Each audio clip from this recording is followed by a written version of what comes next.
سلسلے کا 13واں حلقہ سماعت فرمائیں۔ الحمدللہ وکفا والصلاة والسلام علی خاتم الانبیاء سیدنا محمد المصطفى وعلى آلہ المجتبى۔ برادران اسلام، واجب الاحترام بزرگوں، دوستوں، بھائیوں، عزیز نوجوانوں، الحمدللہ آپ کے اس فورم میں مسجد مستشفیٰ میں عقائد مسلم منہاج مسلم کے بارے میں جو سلسلہ درس جاری ہے، اس میں ہم یہ مسئلہ بیان کر رہے تھے کہ ہر جگہ حاضر ناظر یہ صفت اللہ کی ہے، اور اللہ کے سوا کوئی مخلوق نوری ہو یا خاکی ہو یا ناری ہو، یعنی ملک ہو، نبی ہو، ولی ہو، کوئی کسی ہر جگہ حاضر ناظر نہیں ہو۔ اور اگر نعوذ باللہ یہ عقیدہ رکھا جائے کہ اللہ تبارک و تعالی کے سوا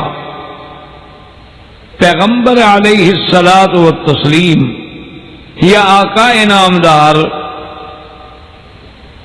رحمت مجسم سیدنا محمد الرسول اللہ صلی اللہ علیہ وسلم ہر جگہ حاضر ہیں، موجود ہیں، دیکھ رہے ہیں، تو یہ عقیدہ کوئی معمولی گناہ نہیں بلکہ آدمی شرک میں مبتلا ہو جائے۔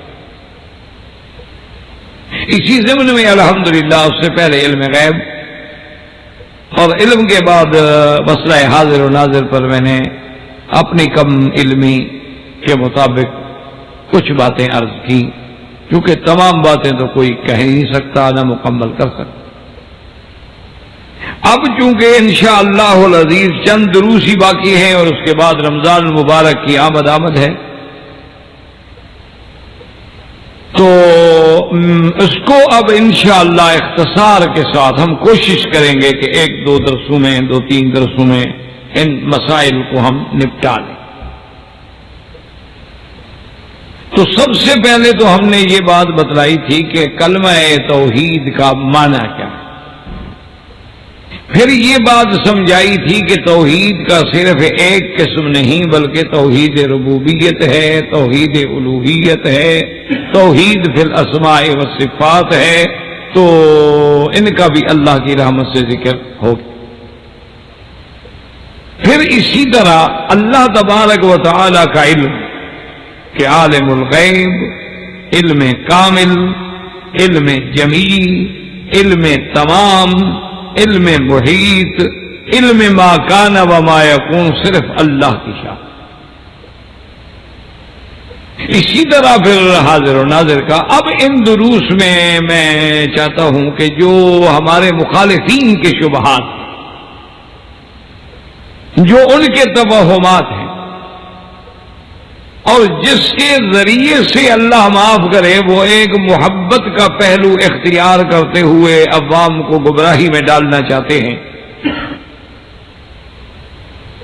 تو ان کے توہمات، مخالفین کے شبہات یا مخالفین کے اعتراضات بھی آپ کے سامنے آ جائیں تاکہ آپ پر حقیقت واضح ہو۔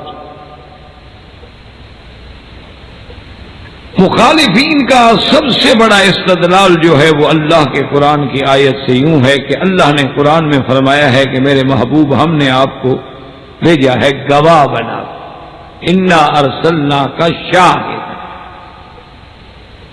اسی طرح قرآن دوسری جگہ کہتے ہیں فَكَيْفَ إِذَا جِئْنَا مِنْ كُلِّ أُمَّةٍ بِشَهِيدٍ وَجِئْنَا بِكَ عَلَى هَؤُلَاءِ شَهِيدًا۔ اللہ فرماتے ہیں میرا مدنی محمد مصطفیٰ اس دن کیا حال ہوگا جب ہر امت پہ اس کا پیغمبر گواہی دے گا اور سب پہ آپ گواہی دیں گے۔ تو وہ کہتے ہیں کہ لفظ شاہد کا معنی ہے گواہ، اور گواہ تو تب گواہی دے گا جب حالات سے باخبر ہو اور اس نے حالات کو اپنی آنکھوں سے دیکھا ہو، اور حضور تمام امتوں پہ گواہی دیں گے، تمام انبیاء کی گواہی دیں گے، اس کا معنی ہے کہ حضور کو سب چیز کا علم ہے اور ہر چیز کو آپ نے دیکھا ہے، تو معنی یہ ہے کہ حاضر بھی ہوئے اور ناظر بھی ہوئے، ورنہ گواہی کیسے دے؟ وہ کہتے ہیں کہ قرآن پاک نے کئی مقامات پہ حضور کو فرمایا ہے شاہد، شہید۔ اِنَّا أَرْسَلْنَا إِلَيْكُمْ رَسُولًا شَاهِدًا عَلَيْكُمْ كَمَا أَرْسَلْنَا إِلَى فِرْعَوْنَ رَسُولًا۔ وہ کہتے ہیں یہاں بھی اللہ نے قرآن پاک میں حضور کو شاہد فرمایا ہے، اور شاہد کا معنی ہے گواہی دینے والا یا گواہ سمجھ رہے ہیں، تو گواہ گواہی کیسے دے اگر وہ واقعات کو جانتا ہی نہیں؟ گواہی کیسے دے؟ اگر اس نے دیکھا ہی نہیں تو گواہی کیسے دے؟ اس کا مطلب یہ ہے کہ حضور پاک صلی اللہ علیہ وسلم کو سب کچھ دکھایا گیا، تو اس لیے آپ عالم الغیب بھی ہوئے، اور ہر چیز کا خود حضور نے مشاہدہ کیا، ہر جگہ موجود بھی ہوئے، لہذا حاضر بھی ہوئے اور ناظر بھی۔ یہ مخالفین کی طرف سے جو سب سے بڑا استدلال۔ اب سب سے پہلے تو اس بات کو سمجھے کہ ان آیات مبارکہ کو دیکھیں کہ یہ آیات کس صورت پہ، اور ان کے بعد کی جو صورتیں اتری ہیں جب ان میں نفی ہو رہی ہے اللہ کے نبی کے بارے میں، تو معنی یہ ہے کہ قرآن کی دو آیتیں متعارض ہو گئی، یعنی ایک آیت تو بتلا رہی ہے کہ اللہ کے نبی سب کو جانتے ہیں، اور دوسری آیت بتلا رہی ہے کہ اللہ کے نبی، ان کی بیویوں نے آپس میں بیٹھ کے جو مشورہ کیا حضور صلی اللہ علیہ وسلم کے اصل پینے کے معاملے میں، تو وہ بھی حضور کو پتہ نہ لگا۔ تو یہ تو تعارض ہو گیا، اللہ کا قرآن متعارض ہو جائے۔ اور حتیٰ کہ اتنا بڑا اقدام ہے کہ حضور صلی اللہ علیہ وسلم نے فرما دیا کہ انی حرمت، میں نے حرام کر دیا اپنے اوپر، آج کے بعد میں نہیں پیوں گا۔ اللہ کا عتاب آئے گا، یا ایھا النبی لم تحرم۔ اگر حضور ہر جگہ موجود ہیں، ہر جگہ شاہد کا معنی گواہ ہیں، تو آپ کو کم از کم اپنی بیویوں کے بارے میں بھی تو پتا ہو کہ بھی کیا میٹنگ کر رہی ہیں۔ تو ایک آیت میں آ جائے شہید اور شاہد، اس کا معنی گواہ، اس کا معنی حاضر و ناظر، اور دوسری آیت کہتی ہے کہ اللہ پاک نے فرمایا کہ آپ نے ایسا کیوں کیا؟ اچھا، خدا کی شان ہے کہ پہلے حضور کی اپنی بیویوں سے پوچھ رہے ہیں کہ ان کا کیا عقیدہ ہے۔ ایمان سے سمجھیں، اگر حضور کی بیویاں، بی بی عائشہ، بی بی حفصہ کو یہ علم ہوتا کہ حضور عالم الغیب ہیں اور ہر چیز دیکھ رہے ہیں، ہر جگہ موجود ہے، تو وہ بیٹھ کے میٹنگ کرتی؟ یعنی کچھ عقل بھی تو اللہ نے دی ہے نا۔ آپ ان جھگڑوں میں نہ پڑے کہ جی دیوبندی یہ کہتے ہیں اور بریلوی یہ کہتے ہیں اور اہل حدیث یہ کہتے ہیں اور تبلیغ والے یہ کہتے ہیں۔ اللہ نے آپ کو بھی تو عقل دی ہے نا، آپ بھی تو کھڑے اور کھوٹے میں تمیز کر سکتے ہیں۔ آپ کو بھی اللہ نے عقل دی ہے کہ آپ ایک اچھی چیز کو اور بری چیز کا فرق کر سکیں۔ تو آپ غور کریں کہ گھر میں رہنے والی بیوی، اچھا حضور نے اپنی ایک بیوی سے کہا کہ میں یہ بات تمہیں بتلا رہا ہوں لیکن یہ بات کسی کو نہیں بتلانی۔ کہا ٹھیک ہے، خبردار کسی کو نہیں بتائے، میرا راز ہے۔ اس بیوی نے جا کے دوسری بیوی کو بتلا دیا۔ اللہ پاک نے خبر دی کہ اس بیوی کو آپ نے منع کیا تھا، اسے دوسری بیوی کو اپنی سہیلی کو بتلا دیا۔ اب حضور پاک نے جب آگے خبر دی، فلما نباہا بہ قالت من انباک ھذا۔ اب حضور نے آ کے فرمایا کہ بیوی تم نے کیا کیا؟ میں نے کہا یہ بات کسی کو نہیں، تم نے کیوں بتلائی؟ تو بیوی نے فوراً کہا کہ من انباک ھذا، کہ محمد مصطفیٰ آپ کو یہ کس نے خبر دی ہے؟ آپ پر کے راز کیسے کھلائی ہے؟ تو میرا اور اس کے درمیان میں بات ہے، اور وہ تیسرا تھا ہی نہیں۔ تو اگر وہ حاضر ناظر سمجھتی تو پہلے تو راز کھولتی کیوں؟ کہتی میں راز کھولوں گی، حضور تو سن رہے ہیں، دیکھ رہے ہیں، موجود ہے۔ اور اگر وہ یہ عقیدہ بھی رکھتی کہ انبیاء ہر جگہ سرکار دو عالم حاضر ہیں، موجود ہیں، ناظر ہیں، عالم الغیب ہیں، تو پوچھتی کہ من انبا کہا تھا جی آپ کو کس نے خبر دی؟ اچھا اس کا جواب تو یہ تھا نا، حضور فرماتے کمال کی بات کر رہی ہو، عجیب میری بیوی ہو گئی، کیا کہہ رہی ہو؟ میں تو شاہد ہوں، اللہ نے مجھے شاہد بنا کے بھیجا ہے، میں تو ہر چیز کو جانتا ہوں۔ لیکن اللہ کا پیغمبر یہ نہیں کہتا، بلکہ کیا کہتے ہیں؟ نبانی العلیم الخبیر، کہ مجھے اس علم والے نے خبر، اس جاننے والے نے خبر دی، یہ نہیں کہ میں موجود ہوں، میں نے خود سنی ہے، میں نے خود دیکھی ہے۔ تو اندازہ فرمائے یہ آیتیں شاہد و شہید کی تو اتر چکی تھی، یہ تو ان کے بعد کی صورتیں ہیں جو ہم پڑھ رہے ہیں۔ اور اسی طرح حضور پاک صلی اللہ علیہ وسلم نے ایک دن فرمایا لَوَدِدْتُ أَن رَأَيْنَا أَخْوَانَنَا، میری تمنا ہے کہ میں اپنے بھائیوں کو دیکھتا۔ تو صحابہ نے پوچھا رسول اللہ اُنْهُ أَخْوَانُكَ، ہم تو آپ کے بھائی تو ہیں آپ کے پاس؟ نہیں انتم اصحابی، تم تو میرے صحابہ ہو، میرے بھائی تم نہیں ہو، بھائی تو وہ ہیں جو بعد میں آئیں گے تمہارے۔ آپ نے فرمایا ان کو وہ میرے بھائی ہوں گے، تم تو میرے صحابہ ہو، مقام صحبت الگ ہوتا۔ اخوت ایمان تو سب کے ساتھ ہوتی ہے، تمام مومن بھائی ہیں، تو کیا سب کا مرتبہ برابر ہو جائے گا؟ وہ تو صحبت تو خاص ہے، وہ تو مقام صحابیت ہے جس کو کوئی پہنچ ہی نہیں سکتا۔ تو ابھی اگر وہ آپ ہر جگہ حاضر و ناظر موجود ہیں، ہر چیز دیکھ رہے ہیں، بعد میں آنے والوں کو بھی دیکھ رہے ہیں، تو تمنا کرنے کا کیا مطلب کہ میری تمنا ہے؟ اسی طرح جناب اب اصل میں بات یہ دیکھیں کہ یا تو اللہ عالم جان بوجھ کے وہ ایسی باتیں کہتے ہیں، ہمیں تو آج تک سمجھ نہیں آیا کہ یہ جو حضرات ہیں جو اس شرک و بدعات میں گھرے ہوئے ہیں، یا اللہ عالم وہ جان بوجھ کے ایسا کرتے ہیں لوگوں کو گمراہ کرنے کے لیے۔ دیکھنا اب دنیا میں قادیانیت کا بھی تو فتنہ ہے نا، وہ بھی تو لوگوں کو گمراہ کرنے کے لیے نبی بن گیا۔ احمد علی جان نبی بن گیا، اور گوہر شاہی تو ابھی پیدا ہوا، ابھی مرا، ابھی کسی دور کا فتنہ ہے، اللہ معاف کرے، اس نے تو ایسی ایسی باتیں کی کہ جو زبان سے آدمی دہرا بھی نہیں سکتا۔ تو یا تو اللہ عالم یہ آمدن جان کے عوام کو گمراہ کرنا چاہتے ہیں، اور یا یہ ہے کہ بات سمجھ نہیں آئی، یا پھر یہ ہے کہ کسی اپنے یعنی نشہ الفت و محبت میں ایسے کھو گئے ہیں کہ جیسے آدمی نشے میں اس کو پتہ نہیں لگتا رہے کہ میں نے کیا کہا، پتہ سمجھ نہیں آتا ہمیں کہ ایسی باتیں کیوں کرتے ہیں جو قرآن کے خلاف، حدیث کے خلاف، اور اجماع امت کے خلاف، قیاس کے خلاف، فقہا کے خلاف، محدثین کے خلاف، اولیاء اللہ کے خلاف۔ لیکن نہیں، وہ اپنی دلیل پہ ڈڑے ہوئے، حضور گواہ ہیں جی، گواہ ہر جگہ ہوتا ہے، اور بغیر دیکھے گواہی ہو نہیں سکتی۔ سب سے پہلے تو بات یہ سمجھیں کہ بھئی یہ اللہ جانتا ہے دلوں کے راز کے کیا ضد ہے، حتیٰ کہ آپ حیران ہوں گے کہ اعلیٰ حضرت نے ملفوظ حصہ اول میں لکھا ہے کہ ایک کنہیا کافر جو ہے وہ بھی ہر جگہ حاضر ناظر تھا۔ نعوذ باللہ، کافر بھی حاضر ناظر ہو گیا، نبی بھی حاضر ناظر ہو گیا۔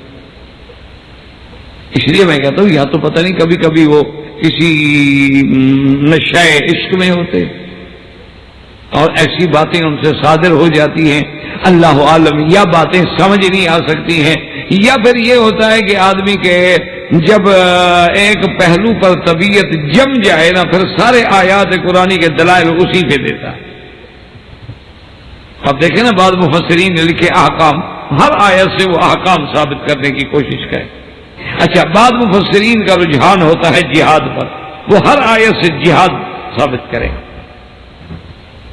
اچھا، بعض لوگوں کا رجحان ہوتا ہے تبلیغ پر، ان کو سارا قرآن نظری تبلیغ آتا ہے، باقی کسی چیز کی ضرورت ہی نہیں، ذہن ہے، بن گیا ہے، خدمت ہے۔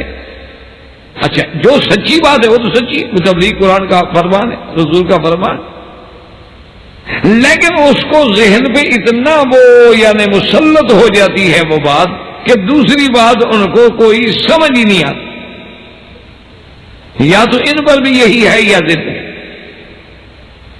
اب سب سے پہلے یہ سمجھیں کہ اگر بغیر دیکھے گواہی ناجائز ہے، یہ جو دن رات آپ کے مؤذن ہر اذان میں کہہ رہے ہیں اشہد اللہ الہ الا اللہ و اشہد ان محمد رسول اللہ، یہ کیا کہتے ہیں؟ ہم گواہی دیتے ہیں کوئی معبود برحق نہیں مگر اللہ، ہم گواہی دیتے ہیں محمد اللہ کے رسول ہے۔ آپ نے اللہ کو دیکھا ہے کہ گواہی دے رہے ہو؟ جب بغیر دیکھے گواہی ہو ہی نہیں سکتی۔ گواہ کے لیے یہ ضروری ہے کہ وہ ہر چیز دیکھ کے گواہی دے، تو آپ نے اللہ کو دیکھا ہے، آپ گواہی دے رہے ہیں اشہد ان محمد رسول اللہ، اور نماز میں گواہی دیتے ہیں اشہد ان محمدا عبدہ ورسولہ، اور ہر بندہ ہر نماز میں گواہی دے رہا ہے۔ تو آپ نے دیکھا ہے حضور صلی اللہ علیہ وسلم، تو آپ کیسے گواہی دیں؟ اگر لفظ شہادت کا معنی یہی ہے جو ہمارے بھائی کرتے ہیں کہ بھئی شاہد کا معنی ہی یہی ہے کہ گواہ وہ ہے جو موجود بھی ہو اور دیکھنے کے بعد گواہی دے،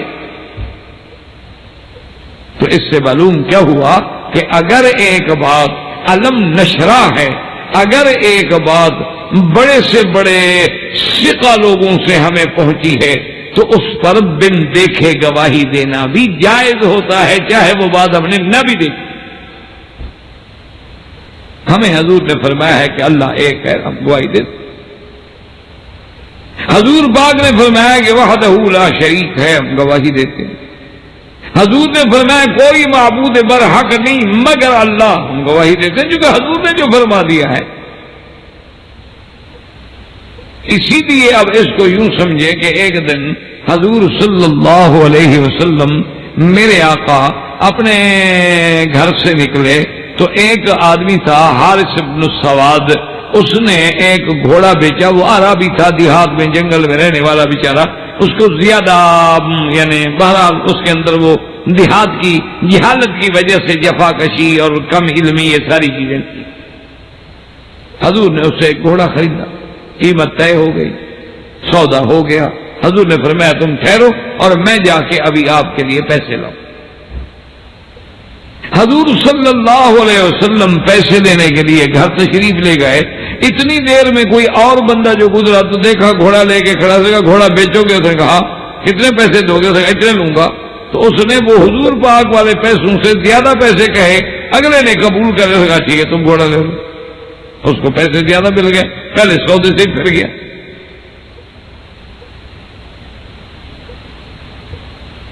حضور صلی اللہ علیہ وسلم جب تشریف لائے تو آپ نے فرمایا ہاں بھائی پیسے پکڑو گھوڑا سے۔ کہا جی حضور میں نے تو آپ کے ساتھ سودا نہیں کیا، آپ کی میری بات تو ہوئی تھی لیکن سودا نہیں۔ جب آدمی کی نیت بدل جائے نا جی پھر بہانے بہت، جب آدمی کی نیت ہی خراب ہو جائے تو پھر کہتے ہیں وہ جی نہیں اصل اگر میں نے یوں کہا تھا نا، میرے خیال میں مگر پھر آپ نے بھی یوں کہا تھا، پھر اگر مگر شروع ہو جاتی ہے۔ حضور نے فرمایا کیا کہہ رہے؟ اللہ کے نبی کے ساتھ تم نے سودا کیا، سودا طے ہو گیا، میں پیسے لینے کے لیے گیا، تم پھر گیا اسے کہا شاید آپ کے پاس گواہ ہیں کہ آپ کا میرا سودا ہو گیا تھا۔ اب خدا کی شان ہے کہ اس وقت گواہ کوئی نہیں تھا۔ تو حضرت خزیمہ ایک صحابی ہیں، بعض علماء نے فرمایا حضرت خزیمہ ہاں کہتا، ایک صحابی ہیں، وہ یہ باتیں سنتے سنتے قریب آئے اور انہوں نے آتے ہوئے کہا کہ انا اشہد یا رسول اللہ، میں گواہی دیتا ہوں کہ آپ سچ کہہ رہے ہیں اور آپ نے گھوڑا خریدا ہے اور اس نے بیچا۔ اب وہ بھی شرمندہ ہو گیا، کبھی گواہ تو نکل آیا، اس نے کہا ہاں بات تو ٹھیک۔ تو حضور اتنے خوش ہوئے، فرمایا خزیمہ تم تو موجود نہیں تھے، تم نے کیسے گواہی دی؟ اس نے کہا یا رسول اللہ جب آپ پہ جبریل وحی لاتا ہے موجود ہوتے، جب آسمانوں پہ آپ معراج پہ گئے ہم موجود تھے، جب آپ کی زبان نے کہہ دیا ہے تو بات ختم ہوگی، میرے ہونے کی کیا ضرورت ہے؟ جب میرا ایمان ہے کہ محمد عربی صادق المصدوق ہے، صادق الامین ہے، آپ کی زبان سے غلط لفظ نکل ہی نہیں سکتا، آپ نے ہمیشہ جو فرمایا جو فرمائیں گے سچ ہوگا، جب آپ نے کہہ دیا کہ سودا ہو گیا تو میں گواہی کیسے نہ دوں؟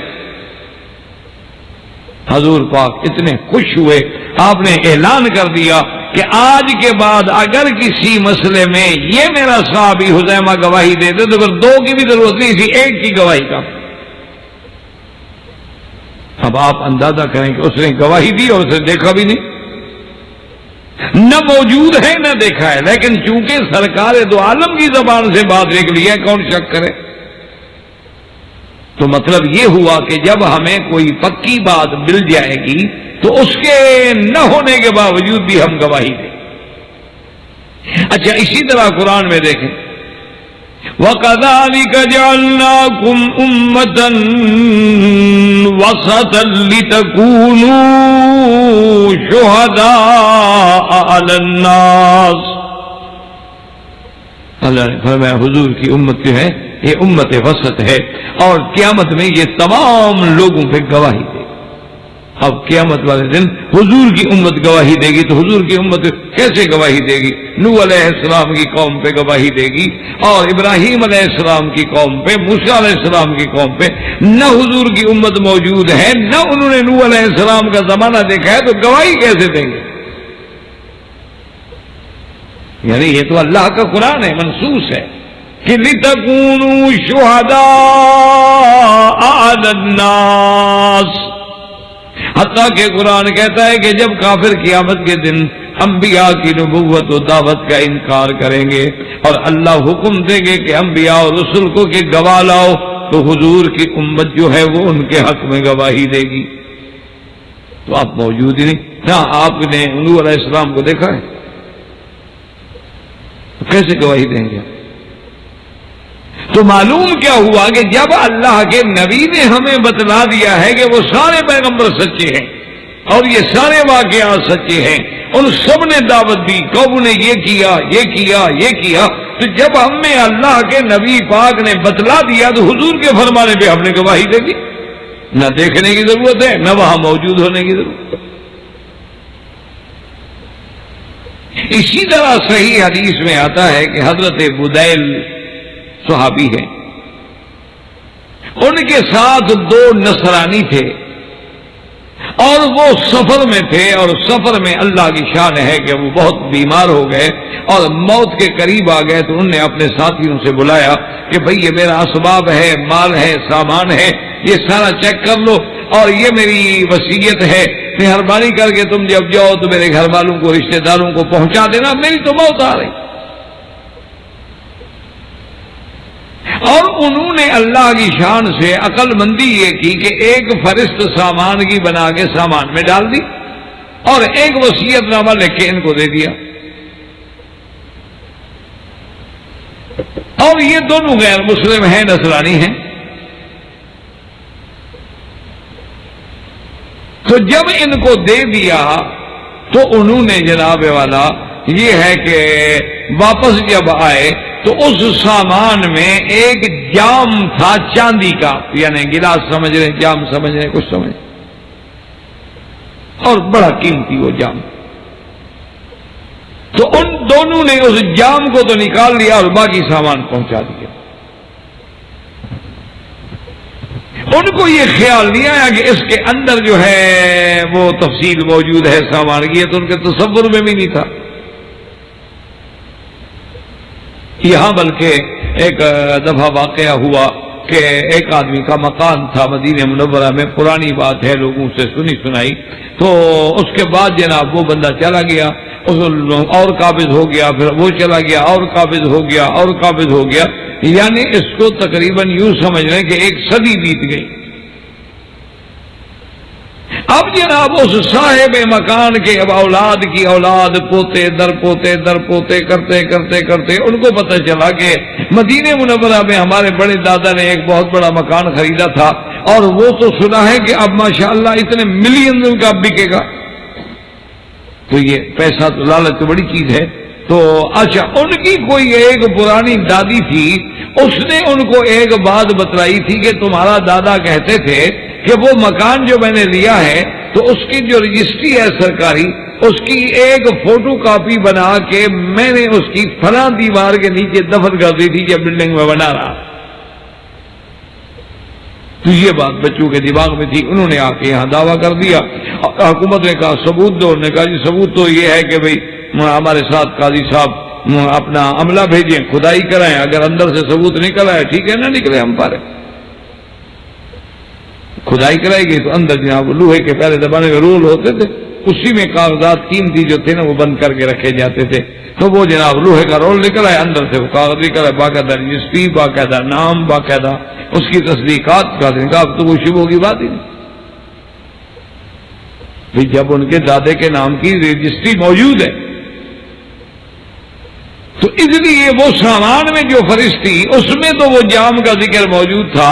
ان کے وہ رسانے جب وہ فرشت پڑھی، انہوں نے کہا ان لوگوں سے جا کے کہ اللہ کے بندے اس میں سونے کا چاندی کا ایک جام تھا، باقی سامان تو سارا موجود ہے، جام کہاں گیا؟ انہوں نے کہا جام نہیں تھا۔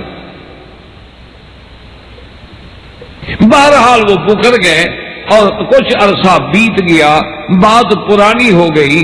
ایک دن وہ صاحب سامان جو تھے ایک سنار کے دکان پہ گزرے تو وہ جام بک رہا تھا، اس میں اس کی کوئی خاص علامت بھی تھی۔ انہوں نے علامت سے پہچانا اور سنار سے کہا بھی یہ جام کہاں سے آیا؟ انہوں نے کہا مجھے فلاں فلاں نے بیچا۔ اب انہوں نے حضور صلی اللہ علیہ وسلم کی خدمت میں آ کے دعویٰ کیا، یا رسول اللہ اس طرح ہمارے ساتھ دھوکہ ہوا ہے۔ اللہ کے نبی نے بلایا اور اس کے بعد پوچھا دلائل، انہوں نے کہا جی دلائل تو نہیں ہے لیکن اس کا کاغذ بھی اس کے اندر موجود ہے، جام ہم نے پہچان لیا ہے، اور انہوں نے سارا سامان دیا، صرف جام کا انکار کیا۔ انہوں نے کہا جی نہیں ہم تو نہیں مانتے، مدعی ہیں گواہ لے آئے۔ انہوں نے کہا جی گواہ تو ہمارے پاس نہیں ہے۔ حضور نے فرمایا پھر قسم کھاؤ۔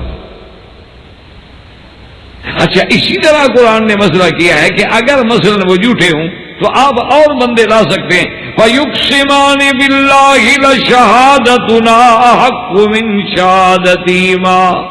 اگر وہ جھوٹی گواہی دے جائیں تو آپ اور دو دیانتدار آدمی طلب کر کے ان سے گواہی دے سکتے ہیں۔ وہ کہیں جی وہ جھوٹ بول رہے ہیں، ہم نے سچی گواہی دی ہے۔ تو اب انہوں نے دیکھا تو ہے نہیں، تو گواہی کیسے دے رہے ہیں؟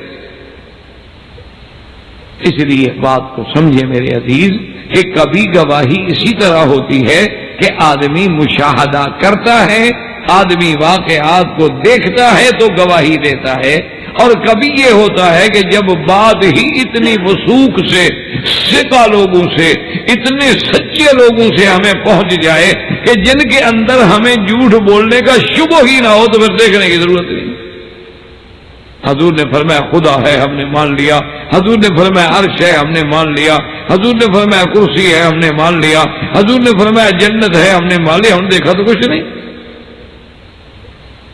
بن دیکھے خدا مان لیا ہے، اور دیکھنے والے کا کہا مان لیا۔ تو اس لیے ہمیشہ یاد رکھیں تو شاہد کا معنی یہ۔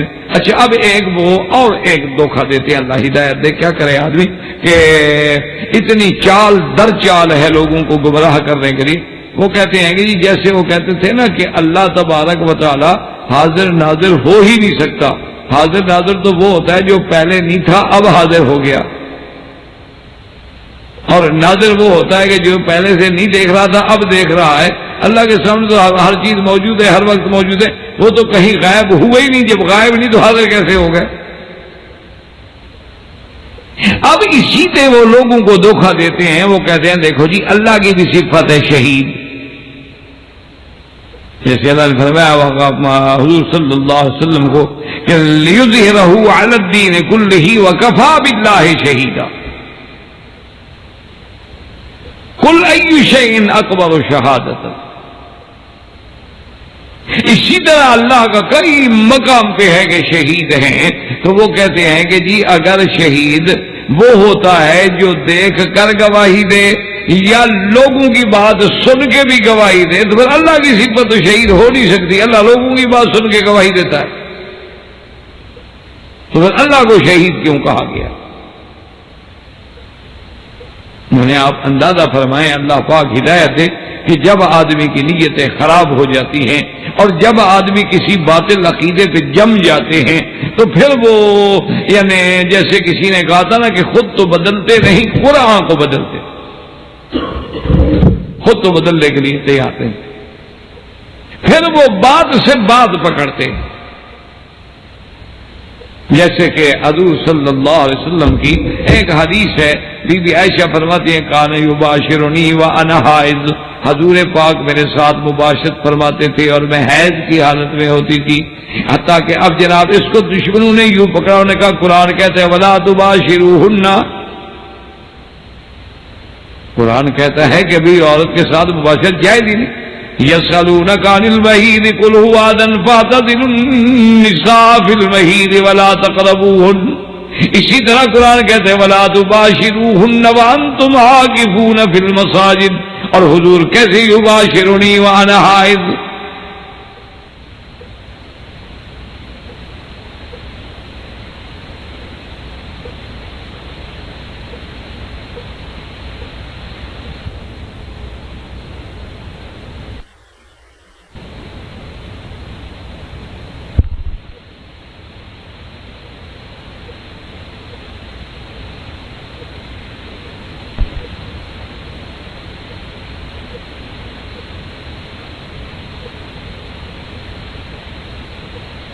انہوں نے کہا اس کا معنی یہ ہے حدیث غلط ہے، حدیث کا انکار کر، حالانکہ معنی مباشرت کا ہر جگہ جمع نہیں ہوتا، معنی مباشرت کا لکھا البشرت بالبشرت، جیسے میاں بیوی ایک چارپائی پہ کٹھے لیٹ جائیں، ایک دوسرے کو بدن لگ رہا ہے، اس کا معنی یہ تو نہیں اب وہ تو حالت حیض میں جائز ہے، کوئی منع نہیں، حالت حیض میں جمع منع ہے، یہ تو نہیں کہ ہاتھ ملانا بھی منع ہے، بیوی کے ہاتھ سے روٹی کھانا بھی منع ہے، بیوی کے ساتھ لیٹنا بھی منع ہے۔ تو اس لیے اب سمجھیں کہ جو لفظ جہاں جس کے لیے بولا جائے گا معنی اسی طرح کا کیا جائے گا، مثلا اللہ کی صفت ہے رؤوف رحیم، اور یہی صفت حضور کی بھی ہے رؤوف رحیم،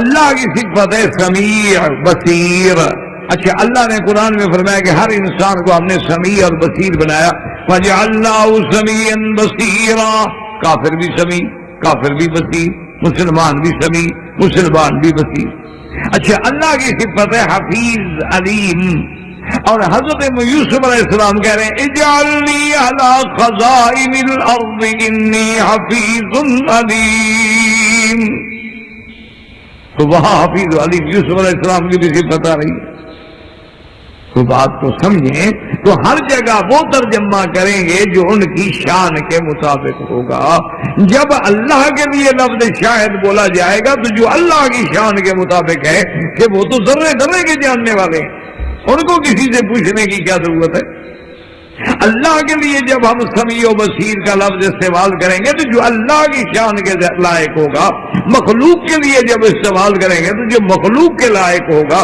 جیسے مثلا اردو میں کہتے ہیں میاں، اچھا ہمارے محاورات میں آپ پورے ہند میں پاکستان میں یعنی کسی بھی ملک میں جائیں تو آپ کو سینکڑوں نہیں لاکھوں لوگ ملیں گے جو کہتے ہیں جی اللہ میاں، اچھا کہتے ہیں جی میاں بیوی،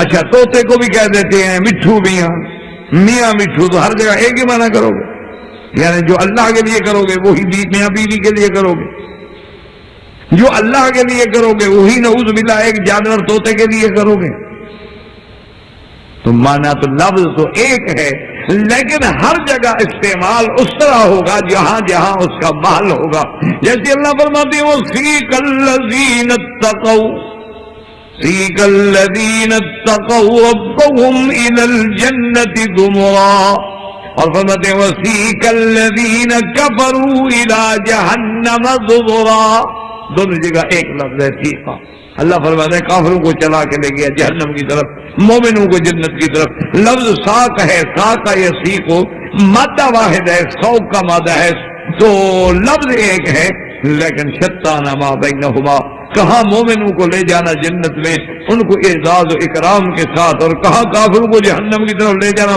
مار مار کے کافر لے جائیں گے، یضربون علی وجوہہم وادبارہم، لیکن لفظ تو ایک ہے، لیکن معنی ہر جگہ اس طرح ہوگا جو شان کے مطابق ہے۔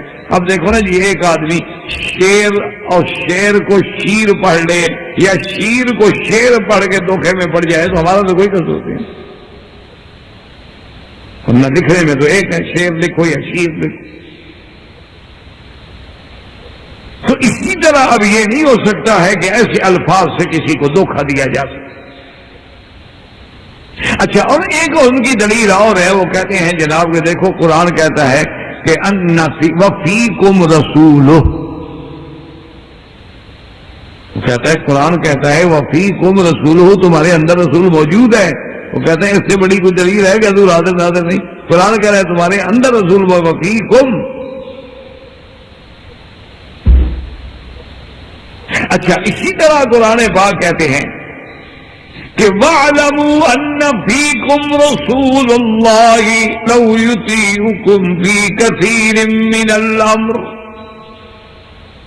قرآن کہتا ہے کہ جان لو أَنَّ فِيكُمْ رَسُولُ اللَّهِ، تمہارے اندر رسول اللہ موجود۔ کہتے ہیں جناب یہ تو دلیل ہے کہ ہر جگہ تمہارے اندر رسول اللہ موجود ہے۔ وہ کہتے ہیں اور حاضر ناظر کی ہم دلیل کیا دیں؟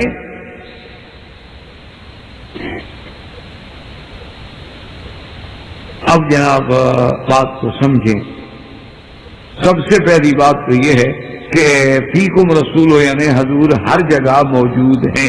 اچھا، قرآن میں آتا ہے کہ جب کفار مکہ پر عذاب نہ آیا، ان کے ظلم بڑھ گئے، ان کے مظالم حد سے بڑھ گئے، تو صحابہ کی بھی تمنا ہوتی تھی کہ اللہ ان کو کہا تھا نہیں ہمیں مار رہے ہیں رات دن، ہم پر ظلم و ستم کے پہاڑ توڑ رہے ہیں، ان کو تباہ کرے خدا۔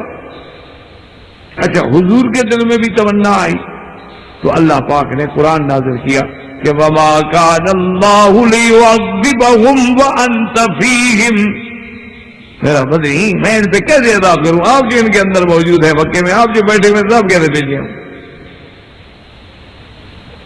تو جب حضور چلے گئے تو عذاب آ گیا، تو مانا ہے کہ اب تو موجود نہیں ہے۔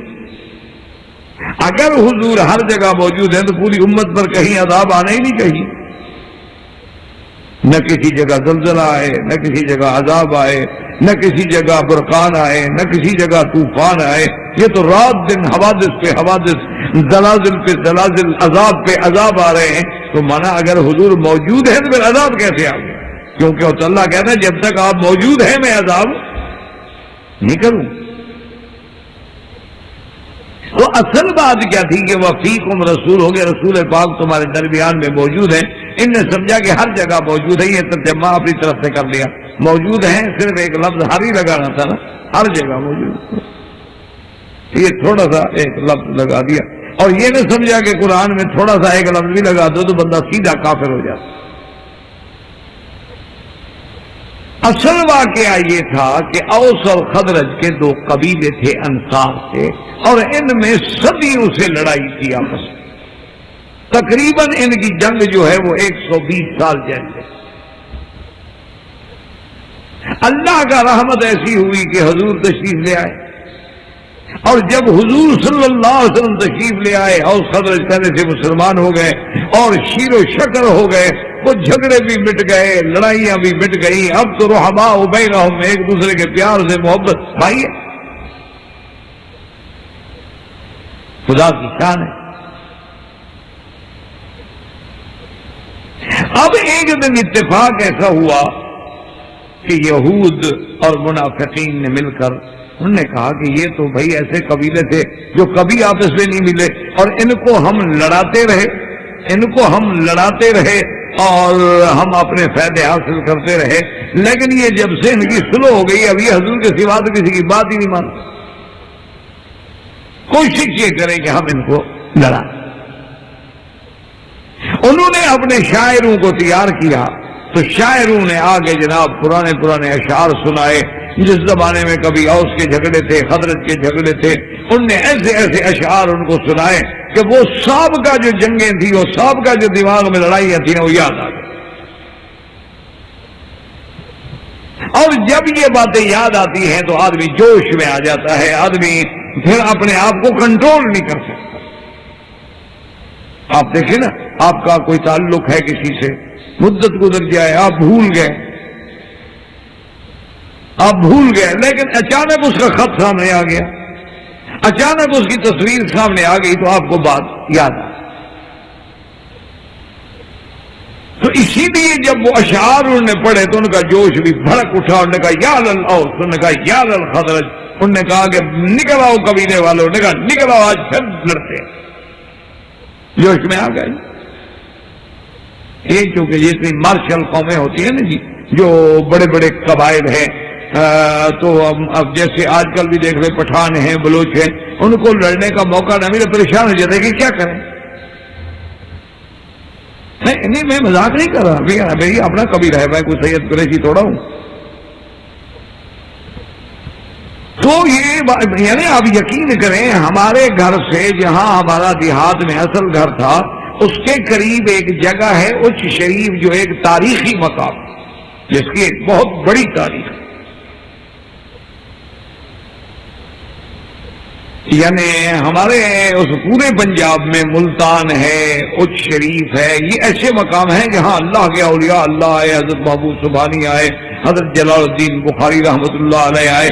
بلکہ بڑا مثال مشہور ہے کہ اس میں تو 1.25 لاکھ اللہ کے اولیاء آئے،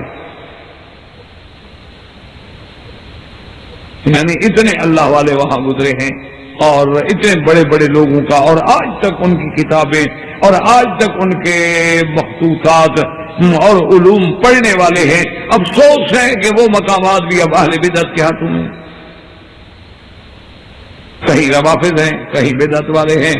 یعنی جیسے کہ علامہ اقبال نے ماتم کیا تھا کہ میراث میں آئی ہے انہیں مسند ارشاد، زاغوں کے تصرف میں عقابوں کے نشے میں. یہ تو وہی ہے نا جی، باپ مر گیا تو بیٹا گدی پہ بیٹھ. تو بہرحال وہ اچ شریف جو ہے جی، اس میں سالانہ میلے لگتے ہیں. 3 میلے ہوتے ہیں. ایک ہفتے میں ایک میلہ ہوتا ہے، دوسرے ہفتے میں ایک میلہ ہوتا ہے، اور پھر سب سے بڑا میلہ جو ہے وہ تیسرے ہفتے میں ہوتا ہے. اور یہ سالانہ ہوتے ہیں اور باقاعدہ ہوتے ہیں، اور لاکھوں کی مخلوق وہاں آتی ہے اس میلے کو دیکھنے کے لیے، یعنی جگہ نہیں ملتی آدمی کے لیے. تو ہمارے کچھ قبائل ایسے ہیں ماشاءاللہ، کچھ بلوچ ہیں، کچھ اور ہیں، کچھ اور ہیں، تو وہ ایک دوسرے کو پیغام دیتے ہیں کہ میلے والے دن تیار ہو کے آنا، ہم نے لڑنا. جھگڑا کوئی نہیں، کوئی ان کا آپس میں تنازع نہیں. شریف آدمی کو ان کا بس ٹھیک ہے، جوانی دیکھنی ہے نا، تمہارے جوان کیا کرتے ہیں، ہمارے جوان کیا. اچھا یہ بھی دونوں طرف شرط ہے، جس کا مر جائے مقدمہ بھی نہیں کرتے.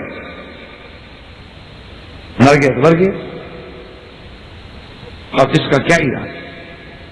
بعض قبائل ایسے. اسی طرح اللہ تبارک و تعالیٰ رحمت کرے، یہ ہمارے افغان بھائی ہیں، پٹھان، ان کا بھی ایک مزاج ہے، وہ اس سے بدل نہیں سکتے. اچھا کوئی غیر ان کو نہ ملے نا، اپنے سے بھی لڑنا شروع کر دیں. اپنا اپنا مزاج ہے، اپنا اپنا سوچ ہے، کیا کرے آدمی، عادت ہو گئی. اور دیکھیں نا مثال کے طور پر اب ہمارے مثلا ڈاکٹر صاحبان ہیں، ان کو ساری زندگی ایک عادت ہوگی نہیں علاج کی. یہ اگر ریٹائر بھی ہو جائے، بوڑھے ہو جائے، تب بھی بات تو یہی کریں گے. کیوں عادت ہوگی ساری زندگی، جو آدمی ایک چیز کرتا رہا، کرے کیا وہ. یعنی آپ اندازہ فرمائیں کہ ہم لوگ رات کو جب تک کتاب نہ پڑھے نیند نہیں آتی. عادت ہو گئی، کیا کرے آدمی. یعنی 1 بجے 1:30 بجے کم از کم رات کو میں سوتا ہوں. 1:30 بجے کے بعد بھی نیند نہیں آ رہی ہوتی. پھر وہ کتاب پڑھتے پڑھتے کبھی وہ چہرے پہ گر گئی، کبھی سینے پہ گر گئی، کبھی گستاخی اللہ معاف کرے، کبھی سائڈ پہ بھی گر گئی. بنا تو بھی ابھی پڑھ کے رکھ دوں گا، لیکن رکھنے کا موقع نہیں ملتا. انسان نیند آ گئی. تو بہرحال میرے کہنے کا مقصد یہ تھا کہ ان کو بھی لڑائی کی، چونکہ 120 سال لڑتے رہے تو پیار ہو گئے. حضور پاک کو کسی نے خبر دی کہ یا رسول اللہ اس وقت لڑ رہے. حضور پاک تشریف لائے اور آتے ہوئے آپ نے فرمایا کہ کیا کر رہے ہیں. وَأَنَا فِيكُمْ، میں تمہارے اندر موجود ہوں اور تم لڑ رہے ہو. ہم نے کہا توبہ تو اللہ یا رسول اللہ، بس شیطان نے ہمیں فتنے میں الجھا دیا تھا. اللہ اچھا ہوا کہ آپ تشریف لے آئے. استغفر اللہ، ہم پتہ نہیں کہاں کھو گئے تھے. آپ نے فرمایا دعوها انہا منتنۃ، یہ جو تم نے نعرے لگا رکھے ہیں قومیت کے، کیے اوس اور خزرج، یہ نعرے جو ہیں یہ تو بدبودار نعرے ہیں. یہ کیا ہے؟ قومیت کا نعرہ، لسانیت کا نعرہ، صوبائیت کا نعرہ. اسلام ان کو نہیں اہمیت دیتا. سب مسلمان ہیں، بھائی ہیں. تو ان کو تو اللہ نے قرآن نازل کیا کہ اللہ کے بندو کیا کر رہے ہو، فیکم رسول، اللہ کا رسول تمہارے اندر موجود ہے. یہ تو خطاب ہے صحابہ کو اس خاص واقعے میں. اس کا معنی یہ تو نہیں کہ حضور ہر جگہ موجود ہے اور ہر امت میں موجود ہے اور قیامت تک موجود ہے. یہ تو آیات کو دیکھنا پڑتا ہے کہ آیت کس اسباب نزول کے تابع ہوتی. اچھا اسی طرح دیکھیں ایک صحابی ہے حضور کے ولید ابن عقبہ. حضور صلی اللہ علیہ وسلم نے ان کو بھیجا کہ فلاں قبیلے کی طرف جا کے تم اموال زکات جمع کر کے لے آؤ. اچھا خدا کی شان ہے اس اللہ کے بندے کی ان قبیلے والوں سے پہلے سے کوئی دشمنی تھی، زمانہ جاہلیت سے جھگڑا تھا. اچھا بستی والوں کو پتہ لگا کہ حضور صلی اللہ علیہ وسلم کا بھیجا ہوا مرسول آ رہا ہے، وہ جناب استقبال کے لیے نکلے. اور ہمارے ہاں استقبال تو پھر اسی طرح ہوتا ہے نا، شادی پہ بھی فائرنگ کرتے ہیں، کبھی کبھی دولہا مر جاتا ہے، خوشی میں فائرنگ کرتے ہیں شادی میں. اور بس جناب گولی کی بات ہے، بس گولی ادھر ہوئی رفیق امان اللہ. میں ایک دفعہ خود سفر کر رہا تھا ٹانگ کا، تو وہاں جناب جو ہمارے استقبال کرنے والے لوگ تھے ماشاءاللہ، تو وہ اس قدر بے دھڑک ہو کے گولیاں چلا رہے تھے، فائرنگ کر رہے تھے کہ میرے ساتھ دو مولوی بیٹھے ہوئے تھے. انہوں نے کہا حضرت یا ہمیں اتار دیں یا یہ ہے کہ کم از کم آپ کی گاڑی خراب ہو جائے گی، ہمارا تو پیشاب نکلنے والا ہے، کیا ہو رہا ہے؟ انہوں نے کہا یار کیسے اتار دوں تم کو؟ انہوں نے کہا حضرت یہ کل تو خوشی رہے ہیں، اب دیکھیں ایک ہاتھ سے جو وہ ہلا کے مار رہا ہے تو اگر ذرا ہل جائے ہم تو گئے. میں نے کہا جی اب جائیں یا نہ جائیں یہ خان ہے، یہ نہیں بالا، یہ نہ رکنے سے رکیں گے. ایک نتیجہ یہ ضرور نکلے گا کہ یہ ہمیں ساری زندگی کے لیے بزدلی کا تانا دیں گے، جینے ہی نہیں دیں گے، کہیں گے کہ یار یہ تو بلوچ رہے ہی نہیں، ایک گولی سے ڈر گئے، ہم استقبال کریں بیوقوف ہے، یعنی بیوقوفی ہمیں. اب گولیوں سے بھی کسی کا استقبال ہوتا ہے. اور یہ نہیں میں مذاق ہے مسجد میں بیٹھ کے بات کر، اور یہ بھی نہیں کہ 200-400 نہیں، ہزاروں کی تعداد میں راؤنڈ لگا دیں گے، وہ ان کو مزہ آتا ہے.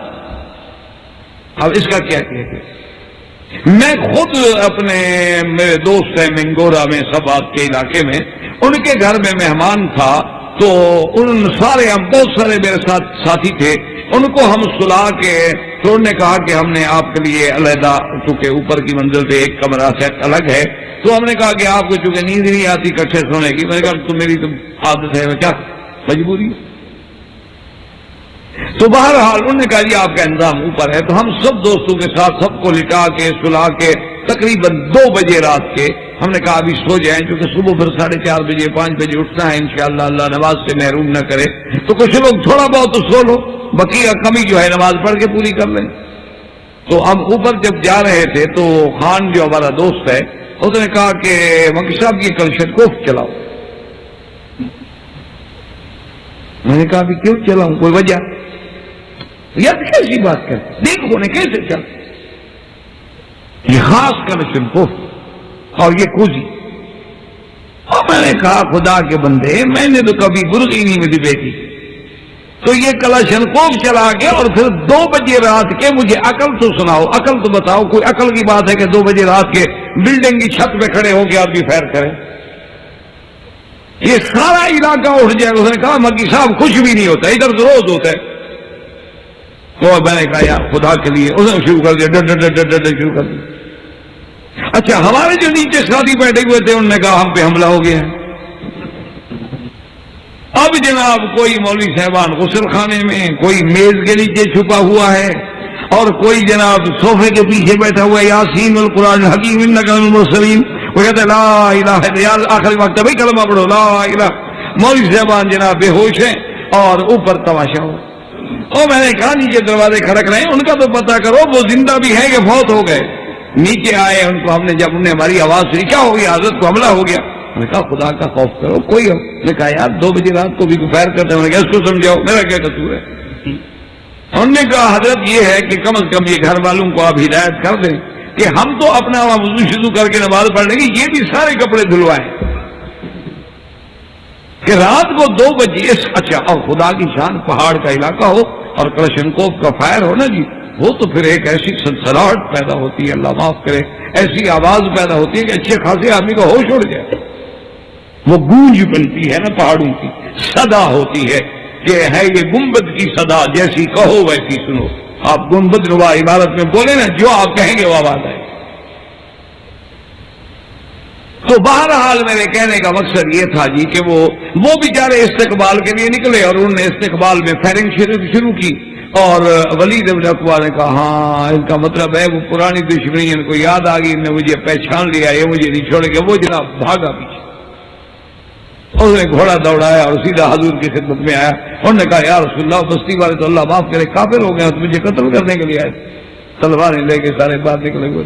یہ تو اچھا اللہ کا شکر ہے کہ میں بھاگ آیا. حضور کو بھی غصہ آ گیا کہ عجیب بات ہے، مجھے کہتے ہیں کہ اپنا آدمی بھیجو زکوٰۃ کے لیے، اور میرے زکوٰۃ لینے والے کے لیے کہا کہ تلواریں لے کے اور استقبال کے لیے بجائے اس کو قتل کرنے کے لیے آ جاتے ہیں. حضور نے فرمایا خالد بن ولید کو کہ فوراً فوج لے کے اپنا جوانوں کا دستہ لے کے جاؤ اور ان کو بالکل نیست و نابود کر دی. اتنا جرأت اللہ کے نبی کے ساتھ دھوکا. حضرت خالد بن ولید فوراً جوان لے کے دستہ لے کے حملہ آور ہوئے. اور راستے میں جاتے جاتے حضرت خالد کو خیال آ گیا کہ پتہ تو کریں واقعہ کیا ہے، اتنی جلدی ساری بستی اسلام چھوڑ گئی. انہوں نے آدمی بھیجا، تحقیق کی. انہوں نے کہا جی وہاں تو اذانیں ہو رہی ہیں، نماز ہو رہی ہے، جماعت ہو رہی ہے، تو کافر کہتے ہو گئے.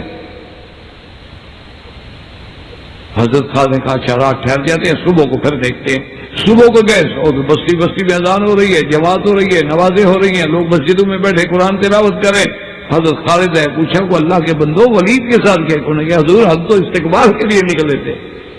انہوں نے کہا، اس نے تو کہا وہ کافر ہو گیا، مجھے قتل کر رہے تھے. انہوں نے کہا ہمارے تو فرشتوں کو بھی پتہ ہے. تو اب انہوں نے آ کر حضور صلی اللہ علیہ وسلم کے ساتھ، تو اس میں یہ آیت نازل ہوئی کہ ان جاءکم فاسق بنبأ فتبینوا ان تصیبوا قوما بجہالۃ فتصبحوا على ما فعلتم نادمین واعلموا ان فیکم رسول اللہ لو یطیعکم فی کثیر من الامر لعنتم. اللہ نے فرمایا اگر کوئی فاسق خبر لے کے، اہم خبر لے کے آئے، جب تک خبر کی تصدیق نہ کرو کوئی اقدام نہ کرو. ایسا نہ ہو کہ جلد بازی میں کچھ کر بیٹھو اور بعد میں تمہیں ندامت کا سامنا اٹھانا کا پڑے. اور وَاعْلَمُوا أَنَّ فِيكُمْ رَسُولُ اللَّهِ، اور جان لو کہ اللہ کا رسول تم میں موجود ہے. اگر تمہاری ہر بات مان لے، جیسے ولید نے آگے کہا اگر حضور وہ بھی مان لیتے اور ہر بات میں عمل ہوتا جائے تو تم تو مشقت میں پڑ جاؤ. تو یہ اسباب فیکم رسولو یا ان فیکم رسولو کا معنی خطاب ہے آپ کے صحابہ کو آپ کے اس زمانے میں. اس کا معنی یہ نہیں ہوتا کہ حضور تمام امت میں قیامت تک ہر جگہ موجود ہیں، مکے میں بھی موجود ہیں، مدینے میں بھی موجود ہیں، پاکستان میں بھی، بنگلہ دیش میں بھی، ہند میں بھی. پھر عقل کی بات ہے کہ فیکم رسولو کا معنی یہ. اچھا اسی طرح آپ یاد رکھیں کہ اللہ نے قرآن میں فرمایا ہے کہ میرا نبی صلی اللہ علیہ وسلم کہ اگر کچھ لوگ آپس میں بیٹھ کے کوئی دین اسلام کے خلاف بات کر رہے ہیں، آپ کی شان کے خلاف، فأعرض عنہم، آپ ان کے سے اعراض کریں، بیٹھے نہیں حتیٰ یخوضوا فی حدیث غیرہ، جب تک کہ وہ اپنی بات کو بدل کے دوسری بات شروع نہ کریں، آپ ان کے ساتھ نہ رہیں. تو حضور کو اللہ نے حکم دیا کہ جو غلط مجالس ہیں وہاں آپ کا بیٹھنے کی اجازت ہی نہیں ہے. تو اگر حضور ہر جگہ موجود ہیں نعوذ باللہ، تو دنیا میں تو کتنے غلط کام ہو رہے ہیں، کتنے دنیا کے اندر غلط محفلیں ہیں، کتنی غلط مجلسیں ہیں، کتنی گناہوں کے اڈے ہیں، کتنی فواحشات و منکرات کے اڈے ہیں. تو ہر جگہ موجود ہونے کا کیا معنی؟ تو یہ عقل کی بات کریں کہ شان بڑھا رہے ہیں یہ سرکار دو جہاں رحمت دو عالم صلی اللہ علیہ وسلم کی عظمت شان کو ایک غلط عقیدے کو ثابت کرنے کے لیے الٹا گھٹا رہے ہیں. اب ان کی ایک اور دلیل یہ ہے، وہ کہتے ہیں دیکھو جی قرآن کہتا ہے الم تر کیف فعل ربک باصحاب الفیل الم تر الی الملأ من بنی اسرائیل. الم تارا کیا آپ نے نہیں دیکھا کیا آپ نے نہیں دیکھا؟ تو کہتے ہیں جی مانا یہ ہے کہ حضور نے دیکھا، تو اس کا مطلب یہ ہے کہ حضور ہر جگہ حاضر ناظر تھے تو دیکھا کہ اصحاب فیل کا واقعہ کب ہے؟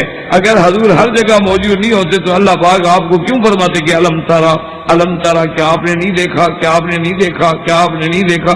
کہتے ہیں جناب دیکھو اس سے رویت ثابت ہے، جب حضور کا ہر جگہ دیکھنا ثابت ہے تو پھر ہر جگہ حاضر ہونا بھی ثابت ہے۔ تو یاد رکھیں کہ یہ بھی اسی طرح کا دھوکہ ہے۔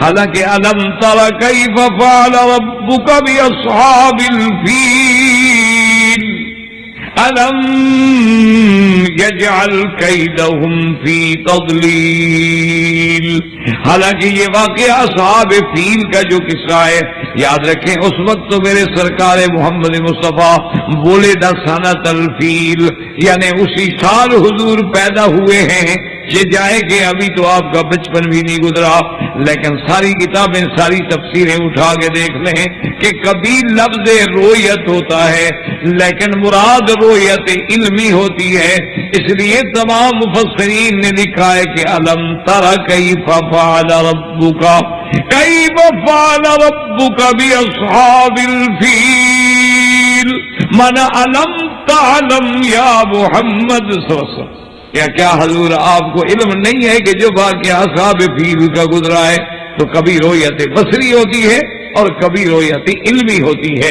اچھا، جو واقعہ اتنا مشہور ہو کہ گویا ہم دیکھ رہے ہیں اصحاب فیل کا واقعہ بھی اتنا عرب میں مشہور تھا کہ گویا آپ کی نظروں کے سامنے، کیوں کبھی انہوں نے ہاتھی دیکھے ہی نہیں تھے بیچاروں، کبھی کوئی آدمی مکے میں ہاتھی لے کے کہاں سے آ گیا؟ تو اس لیے یہ ایک ایسا عجوبہ روزگار تھا، جیسے آج بھی آپ اپنے کسی بندے کو جا کے ہاتھی دکھائیں جس نے کبھی نہ دیکھا ہو تو وہ تو حیران ہو کے رہ جائے گا، وہ کہے گا پتہ نہیں کیا چیز۔ تو اس لیے اس کا معنی بھی یہ نہیں ہے کہ حضور ہر چیز دیکھ رہے ہیں، کبھی رویت بصری ہوتی ہے، کبھی رویت قلبی ہوتی ہے اور کبھی رویت علمی ہوتی ہے۔ یہاں مراد رویت علمی ہے نہ کہ رویت بصری ہے۔ تو اس لیے ہمیشہ یاد رکھیں کہ یہ ترجمے کر کے اور اللہ کے قرآن کو بدل کے، اچھا اس کے بعد دیکھیں خود حضور کیا فرماتے ہیں۔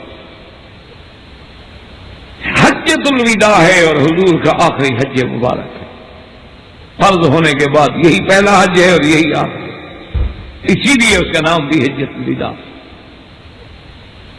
حضور صلی اللہ علیہ وسلم نے جہاں اپنا عظیم خطبہ دیا ہے، یاد رکھیں کہ آج بھی دنیا میں جتنی حقوق انسانیت کے علمبردار ہیں، جتنے بھی حقوق انسانیت کے دنیا میں چارٹر بنے ہیں، جتنا ہی حقوق انسانیت کا، حقوق عالمیت کا، تحفظ انسانیت کا، حقوق انسانیت کا، مقام انسانیت کا، عظمت انسانیت کا، رفعت انسانیت کا بڑے بڑے منشور ہیں، دساتیر ہیں، خدا کی قسم ہے وہ سب کے سب چربہ ہے خطبہ حجۃ الوداع کا، اصل وہ ترجمہ ہے جو میرے مدنی پاک نے خطبہ دیا۔ بات یہ ہے کہ کوئی ماننے کے لیے تیار۔ دیکھو نا جی، آج پوری طب ہے، آپ میڈیکل کے ماشاءاللہ طالب العلم ہیں، ڈاکٹر ہیں، آپ دیکھتے ہیں اگر اصل اس طب کا بنیادی طور پہ اس کا موجد مؤسس کون ہے، لیکن اس کا نام نہیں لیں گے، بدلتے بدلتے بدلتے ذہن سے نکال دیں گے، ورنہ کوئی آدمی نام نہیں لے گا کہ ابن علی سینا کون تھا، کوئی آدمی نام نہیں لے گا ارسطو کون تھا، کوئی آدمی نام نہیں لے گا کہ فلاں فلاں جو علماء مسلمانوں کے گزرے ہیں طب میں، فلسفے میں، ان کا کیا عظمتیں تھی اور ہم نے یہ علم کن سے لیا ہے۔ جب یعنی پورے عالم میں اسلام کے علوم کا پوری یعنی سورج نصف النہار پہ تھا، اسپین میں، غرناطہ میں، اور اس وقت یہ یورپ تو جہالت کی وادیوں میں بھٹک رہا تھا، ان کے پاس کیا تھا؟ تاریخ اٹھا کے دیکھو۔ تو اس لیے جناب والا کہ آپ اس بات کو یعنی اپنے ذہنوں میں رکھ لیں کہ خطبہ حجۃ الوداع پہ حضور کیا حضور نے فرمایا خذوا عنی مناسککم، آپ نے فرمایا میرے صحابہ مجھ سے حج کے مناسک کا کام مشاعر صاحب لے لو، مضبوطی سے سیکھ لو، لعلی لا اراکم بعد عامی ھذا، کیونکہ ہو سکتا ہے کہ میں اس سال کے بعد تمہیں نہ دیکھوں۔ حضور تو فرماتے ہیں کہ نہ دیکھوں، اور آپ کہتے ہیں اب ہر سال دیکھتے ہیں اور ہر وقت دیکھتے ہیں، ہر جگہ دیکھتے ہیں اور ہر جگہ حاضر و ناظر۔ اچھا ایک دفعہ صحابہ نے پوچھا کہ یا رسول اللہ، حضور نے فرمایا کہ قیامت میں اپنی امت کو پہچان لوں گا، تو صحابہ نے پوچھا یا رسول اللہ من ترا و من لم ترا، جن کو تو آپ نے دیکھا اور جن کو آپ نے نہیں دیکھا ان کو بھی پہچان لیں گے، کیونکہ امت تو آپ کی بعد میں بھی تو آئے گی نا، صحابہ کے بعد، تابعین کے بعد، تبع تابعین کے بعد، بہت قیامت تک کے لیے۔ تو آپ نے فرمایا ہاں من ارا و من لم ارا، جن کو میں نے دیکھا پہچان لوں گا، جن کو میں نے نہیں دیکھا بھی پہچان لوں گا۔ تو صحابہ نے کہا حضور جن کو نہیں دیکھا ان کو کیسے پہچان لیں گے؟ مانا یہ ہے کہ صحابہ بھی حاضر ناظر نہیں سمجھتے تھے، ورنہ حضور کہتے ہیں عجیب بات ہے، میں ہر جگہ جب موجود ہوں، حاضر ہوں، ناظر ہوں، تو پھر کیسے پوچھ رہے ہو کہ میں کیسے پہچانوں گا؟ لیکن حضور نے کیا جواب دیا؟ حضور نے فرمایا کہ قیامت والے دن اللہ تبارک و تعالیٰ میری امت کو، بلکہ ایک روایت میں آتا ہے حضور نے مثال دی کہ اگر تمہارے پاس گھوڑے کھڑے ہوں، سیاہ بھی ہیں، فلانے بھی ہیں، قبید بھی ہیں، لیکن ان میں کوئی ابلق گھوڑا ہو کہ جس کا سارا بدن سیاہ ہے لیکن 4 پاؤں اور ماتھے پہ سفیدی ہے، کیا اس کے پہچاننے میں مشکل ہوگی؟ صحابہ نے کہا یا رسول اللہ اس کے پہچاننے میں کیا مشکل ہوگی؟ آپ نے فرمایا قیامت والے دن میری امت کے وضو کے اعضاء جو ہیں وہ روشن ہوں گے، جب میں ان کے اعضاء پہ روشنی دیکھوں گا تو پہچان لوں گا کہ میری امت ہے۔ تو حضور نے یہ نہیں فرمایا کہ میں تو ہر جگہ حاضر ناظر ہوں، کیا بات کہہ رہے؟ میں علام حاضر اور ناظر جو ہر جگہ ہو اس کو نشانیوں سے پہچاننے کی کیا ضرورت ہے؟ اس لیے یاد رکھیں کہ یہ عقیدہ رکھنا یا اس قسم کے دلائل دینا جو ہے اللہ کے نزدیک وہ قرآن کے بھی خلاف ہیں، حدیث کے بھی خلاف ہیں، اجماع کے بھی خلاف ہیں، قیاس کے بھی خلاف ہیں۔ اور قرآن کا ترجمہ یہ نہیں کہ 1400 سال کے بعد جو جی میں آئے کر ڈالے، بلکہ ہم قرآن کے ترجمے کو دیکھنا ہوگا سب سے پہلے حدیث رسول مبارک کی نظر سے، اور صحابہ حضرت عبداللہ ابن عباس، زید بن ثابت، خلفاء راشدین، عبداللہ ابن مسعود، ابی ابن کعب رضوان اللہ علیہم اجمعین، ان کے بعد پھر تابعین کا دور ہے، پھر ائمہ محدثین کا دور ہے، اور پھر علماء ربانیین کا دور ہے۔ یہ معنی تھوڑا ہے کہ اللہ کے قرآن کو بدل دیں اور اپنے عقیدوں میں شرک بھر دیں۔ وآخر دعوانا ان الحمدللہ رب العالمین۔ احباب کرام، اس کے بعد اب آپ اس مبارک سلسلے کی کیسٹ نمبر 14 سماعت فرمائیں۔